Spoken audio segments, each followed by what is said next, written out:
20 तारखेला मतदान करण्यासाठी आपण सगळ्यात सकाळी बाहेर पडलं पाहिजे.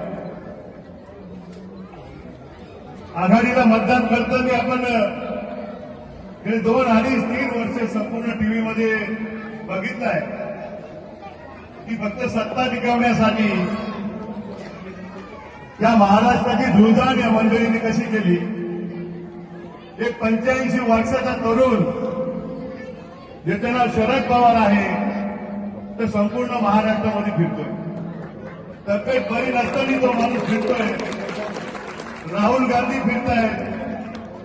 त्यांनी या महाराष्ट्राचं नेतृत्व केलं ते उद्धव ठाकरे कोविडमध्ये सगळ्यात चांगलं काम केलं म्हणून अख्ख्या देशाने त्यांचं नाव घेतलं. आणि देशामध्ये सगळ्यात चांगला मुख्यमंत्री कोण असेल तर ते आदरणीय उद्धव साहेब होते. त्यांनी या कोविड काळामध्ये चांगलं काम केलं. हे सगळं तुम्हाला माहिती आहे.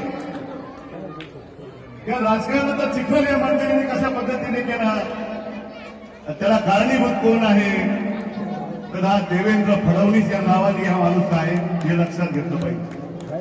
लोकसभेपासून आपण परिवर्तनाची सुरुवात केली आहे. 405 नारा यांनी दिला. तो कशासाठी दिला हे आपण लक्षात घेतलं. 2 कोटी लोकांना नोकऱ्या देणार होते, नोकरी नाही. जिथं नोकऱ्या निर्माण होणार होत्या त्या सर्व उद्योग ते गुजरातला घेऊन गेले.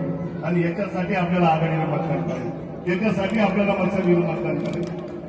हा महाराष्ट्र वाचवायचा आहे. आपली मुलं वळा रस्त्यावर येतील हे लक्षात घ्या.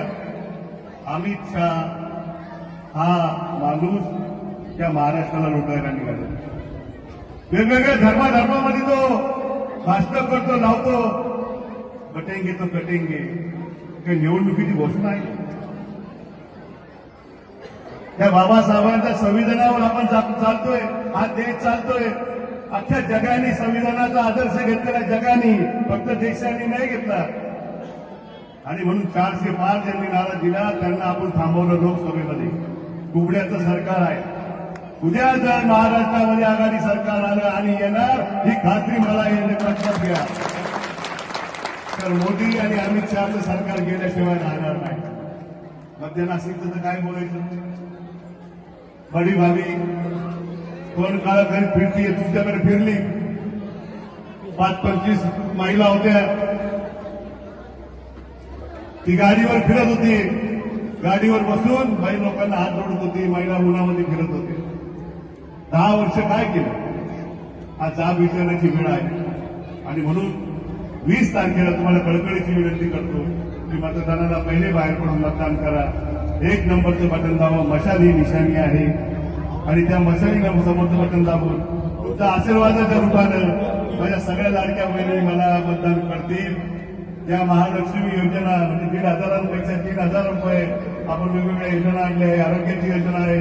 मोफत बसची योजना आहे. म्हणजे कधीच शक्य आहे तर आपलं सरकार बसेल. आघाडी सरकार आल्यानंतर त्या सर्व योजना आपल्याला मिळणार आहे. आणि ते मिळवण्यासाठी तुमचा प्रतिनिधी म्हणून मला विधानसभेमध्ये पाठवावं. मताच्या रूपाने आशीर्वाद द्यावा एवढी तुम्हाला विनंती करतो आणि सांगतो. जय हिंद, जय महाराष्ट्र.